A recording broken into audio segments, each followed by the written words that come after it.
Dear brothers, sisters, it's great to be here. I am not a scholar, but I am here to say a few words about what's happening in Gaza. As a person who visited Gaza twice, I came recently from there and I would like to share with you some stories. But before I start, I would like to remind myself and everyone what Allah said. He said, وَلَئِن شَكَرْتُمْ لَأَزِيدَنَّكُمْ. وَلَئِن شَكَرْتُمْ لَأَزِيدَنَّكُمْ. The more you give thanks, the more Allah will give you back. And we have to realize, are we giving thanks enough to Allah for the ni'am that we have, all of the blessings that we have around us?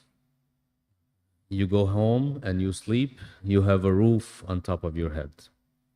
You go and you see your children, they are safe. They are waking up happy. You open the refrigerator and you find maybe 10 things, vegetables, fruit, food. You go and you open the water. You have an option, cold water or hot water. Those are the things that we do not recognize are extremely privileged ni'am, blessings from Allah that so many people around the world do not have.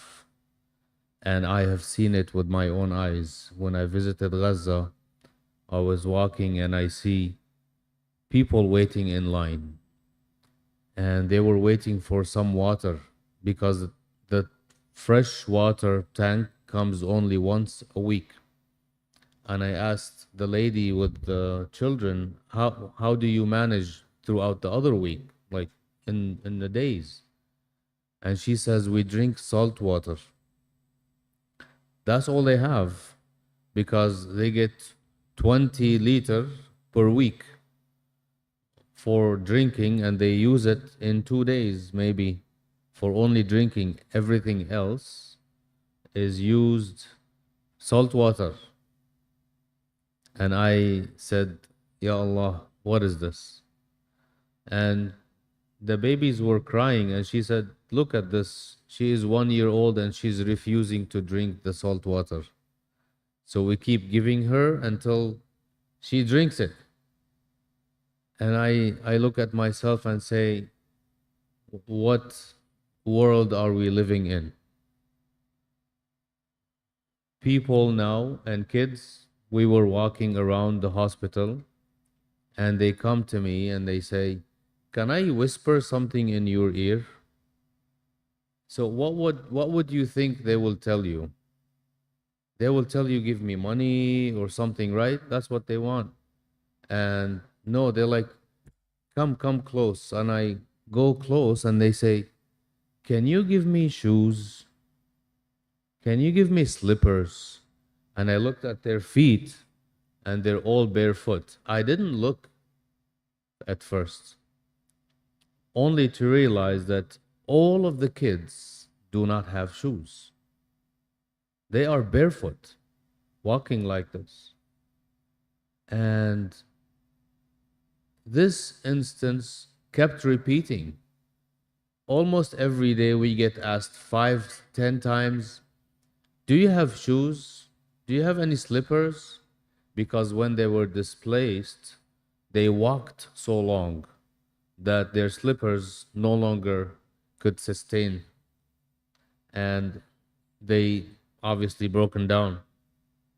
So these ni'am, وَلَئِن شَكَرْتُمْ لَأَزِيدَنَّكُمْ. Allah will give you more when you give thanks. And all of these blessings around us, we have to realize that they are something to be blessed and they are something that we have to look at our lives and say, Ya Allah, you're giving us so much. Going into Gaza is like going into a war zone. It's not like a war zone, it is a war zone because you move from 2025 back to the Stone Age. Stone Age. There's no cars, no electricity, nothing that you can see makes sense. Nothing. You walk around,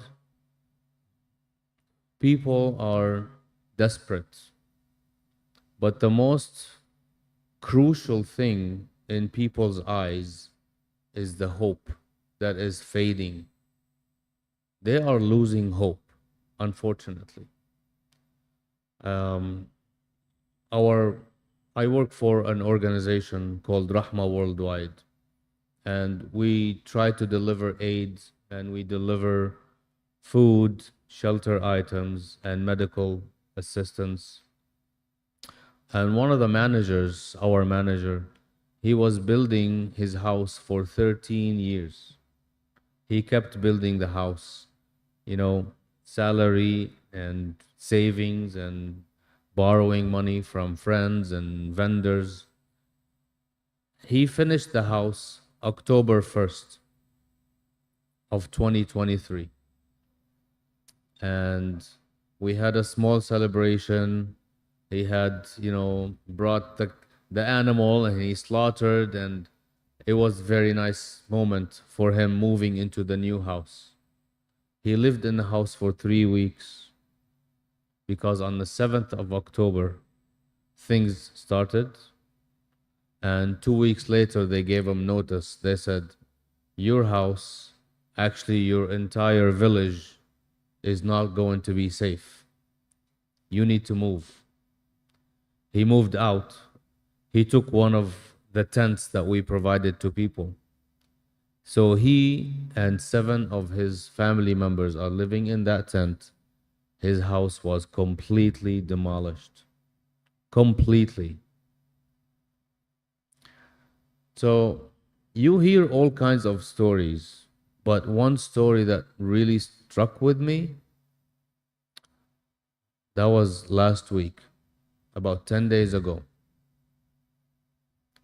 The Israeli government called one one kid. He's like 18 years old. He's living in a tent among so many camp, and they said, "You have 5 minutes to say goodbyes. If you don't move, we will bomb that tent. Otherwise, you leave that tent. Go outside because you are being targeted." This young man stood in silence. He hugged his family members in that tent and he said his Shahada. And he went outside the camp. He stood behind a rubble, and 5 minutes later, a drone targeted him and killed him. So we are at this point right now. They target each and every person. They know phone numbers, they know locations, and people are no longer able to live in peace. It's been like this. Kids don't want toys. They don't want new clothes. They don't want anything. They just want some food, they want some water, and they want some peace. They want to live in peace. And that's what everybody wants. So, this is why we all have to say thanks for the blessings that we have. Unfortunately, so many of us do not thank Allah enough. So many of us do not realize how blessed we are. And just the fact that we went inside Gaza and left, this was a blessing. And we thanked Allah. We thanked Allah for the people that we are sending and having them back safely. So far, over 34 missions, medical missions going from around the world. Alhamdulillah, through our organization, we're able to go inside Gaza conduct medical operations and critical operations into the hospitals there at patients. Over 570 people, doctors, professionals, came inside and left. We have to give thanks to Allah. Inshallah, the next step is to have a Malaysian team going with us in the coming months, inshallah. So we can talk all day about what's happening in Gaza, but we all have a role to play. And everyone, you are here in Malaysia, you're at the end of the world, but your heart is there. I can see it in people's faces, mashallah. We visited so many countries and we love seeing the connection that people are making with Gaza. Because otherwise, if we don't stand with them, they will feel alone. And we don't want them to lose that last thread of hope, of feeling that some brothers somewhere in the world is standing behind them and giving them prayers. They're asking Allah to give them strength, and we ask Allah to give them a ni'am to continue and to stay strong. Because if they give up and if they lose that land, we all lose. We all lose. Allah Azza wa Jal said in the Quran, Masjid Al-Aqsa, الذي باركنا حوله. So Al-Aqsa and what's around it is the blessed land. And if that blessed land has been desecrated and has been taken over by the oppressors, then there is no more Islam that is strong enough to fight the oppressors. So we want to also ask you to do your part, whichever way you can. Maybe you have funds, then you can give funds. Maybe you have prayers, then that's all you can do. Then you go do prayers. Maybe you're on social media and then you can share important news.